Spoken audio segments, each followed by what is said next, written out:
This is the Hidden Killers podcast with Tony Brueski. Featuring author, psychologist, and daily contributor, Shavaun Scott. Chad Daybell on trial for the murder of the two children of Lori Vallow and his ex-wife. It's going to be a very, very compelling case to watch to see where all of this ends up going. Joining me to discuss, Shavaun Scott, psychotherapist and author. Obviously, we've been watching this for a long time. We've already seen the Lori Vallow case. Now we're up to Chad. We're talking about two people who shared very, very similar beliefs, very apocalyptic, bizarre beliefs. How do you think those aspects will play out in this trial? Well, certainly in Lori's case, the diagnosis of a delusional disorder, along with her multi-layered personality disorder pre-existing, was very relevant to her. Mm-hmm. And this will be interesting to see if anything about Chad's mental state comes out at the trial. Is it going to be alleged that he was delusional as Lori was delusional, and Lori still continues to be delusional? So I'm curious about that. Will we find out that Chad really did believe his own BS? Is he delusional, or was this all just more of a game about his ego and having a cult of followers? Is it possible for someone like Chad to come out of those delusional states? I mean, once you get there and you're believing that you and Lori were married in a past life, the kids are, or multiple past lives, the kids are zombies. I mean, just way out there thinking. Do folks like this ever come out of that once you've crossed that threshold? And let's just start there. Do they ever come out of it? It's a great question, because I think we can look at this kind of delusional thinking on a continuum. Mm-hmm. There are lots of people with religious beliefs that an atheist might look at and say, you're all believing in this invisible, magic father in the sky. This is all a delusion. None of this can be proven by science. Okay.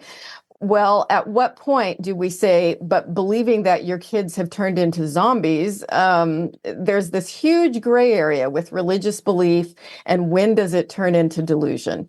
I think you have to, again, look at it case by case. It's hard to tease apart, because we do want to be respectful of everybody's religions. But mm-hmm. I think when it's in the context of the culture, it's normal in the culture. So these folks came out of the Mormon culture. Mm-hmm. It's not considered crazy within the context of that culture. But when you get into a belief that is even considered bizarre in the culture, and it's causing negative side effects or negative consequences are coming from it, that's when you have to say, okay, let's look at the extreme of this belief, the harm that it's causing, and does this fit the criteria for delusion? And we certainly have seen that with Lori. We may see that with Chad, or we may see that he has dialed it down a lot, mm-hmm. and is in essence going the way of Alex Jones. Well, I'm just an entertainer here, and these were stories I told, mm-hmm. As we would have said, Alex Jones was clearly delusional, but he didn't really believe it, when he got called out on it, it was like, well, this was just for entertainment, folks. Yeah. So we don't really know where Chad is going to go with it at this point. I have a friend who's an elderly retired physician, very intelligent lady. Her husband passed away, and now every time she sees a butterfly, she says it's her husband's spirit. Mm-hmm. And I think if we sat down and had a serious conversation, do you really mean this? I think she could say no, but it's a nice thing. I believe it makes me feel better. And delusions like that can be helpful for someone to heal. Exactly. It's not going to hurt anything. It doesn't hurt anything. In it's that not sort of impacting context. her day. Yeah, it's fine. And so that's that gray area. It's a fascinating thing to explore. When is belief really helping people, and when is belief turning dangerous? And what's the line there? Well, exactly. I mean, if she was, to sit there and if like a child or something swatted the butterfly away and it died, and she then pulled a gun out and killed the person who swatted the butterfly. Exactly. That's dangerous. Yeah. You nailed it. Yeah. That's the line we have to analyze and trying to tease this stuff apart. Yeah. And with so much of this belief connected to a religion, connected to God, and people, I mean, they attach to that in scary ways sometimes that get to quite extreme delusions.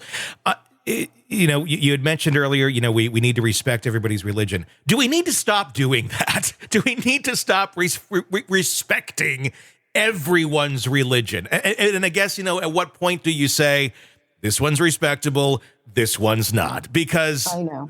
I think that's the weird line. But when it gets into the dangerous territory, I think respect needs to go away. But is that something we need to re-examine a little bit? Because it goes to such extremes, and everything's okay, and every religion is, they're not. They're not all the same. They're all very different. Some are pretty harmless.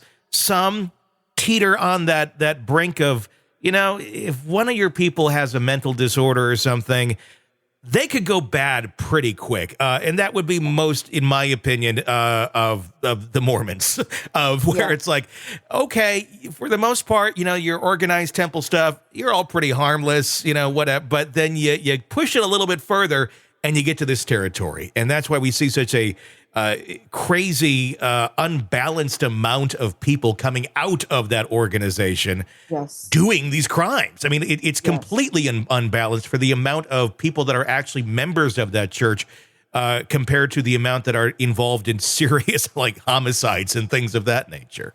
I agree completely. And this is a frequent topic of conversation at my dinner table, the whole issue of faith. I was raised in a Pentecostal church as a kid. Mm-hmm. And I remember being 12 or 13 and really believing all this stuff and believing that people were demon possessed and that God healed everyone by faith if you just prayed. And by the time I was 16, I was looking at the holes here. This isn't all adding up. It doesn't work. People die. People had kids that they prayed for that had a disease. They didn't get them treatment, the right medical treatment. People died. I was able to, as a thinking person, by the time I was 18, I was done with all of that, so that's my own personal history with it. But when we try to say, but we want to respect everyone's faith, you look at a country like Afghanistan and the interpretation of Islam that's going on over there. I'm sorry, that's not a faith I can respect. And of course, just with Christianity, there are all kinds of ways of interpreting and acting out your faith. And some can be very benign and some not so much. But I think humans are wired to have belief. I think this is just in our DNA because you find it across everywhere there are humans, you will find beliefs in supernatural things. So it's quite a challenge to determine as a culture, as a society, how do we balance people's need to have a belief system with being aware and wise about the potential dangers that can go when things go too far, when people get delusional, and when you have people who really have dark motives, just putting the belief on as a way to justify their desire to have a cult and have power. Yeah.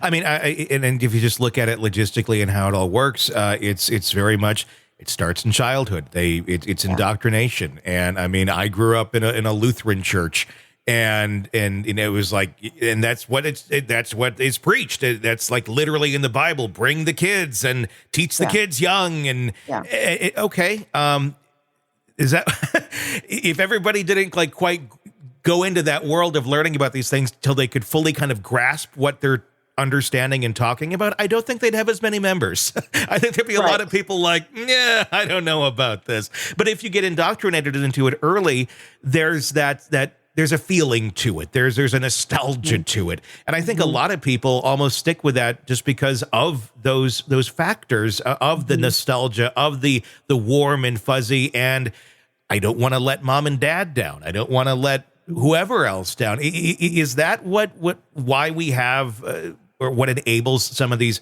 more extreme beliefs? Because, well, this is what they did. It's what I'm going to do. I mean, it can happen in a fairly, non-controversial setting, like a Lutheran church, but it can also happen in, extremist settings like this. Right. And I think, in a healthy developing young person, as they get older, they start to analyze the belief system that they were given as kids, and they can choose, okay, this is what really fits for me. this goes with my own morals and ethics and the way I look at the world. And then this other stuff, not so much. And so, I think when you see healthy people, they may not stay in the faith, and they may say, well, there were some good things I took away from it, but I'm not into all that. But you do have people that swallow it whole. And it does seem in some of these aberrant families, like the Vallow, situation with Lori, they took everything they were raised in, and then they put it on steroids and became even more obsessed and strange and out there with it. So it's something that I think, it would do people good to sit down and ponder and think about it and assess, really, what do I want to have my kids grow up with here? Hopefully we want them to be able to think for themselves and assess these things. Sick of the ads? We are too. Start listening with no commercials now and get access to all of our episodes in advance of everyone else. Become a True Crime Today Premium Plus subscriber on Apple Podcasts. Search True Crime Today Premium Plus on Apple Podcasts or go to our podcast page and sign up now. True Crime Today Premium Plus. Sign up now.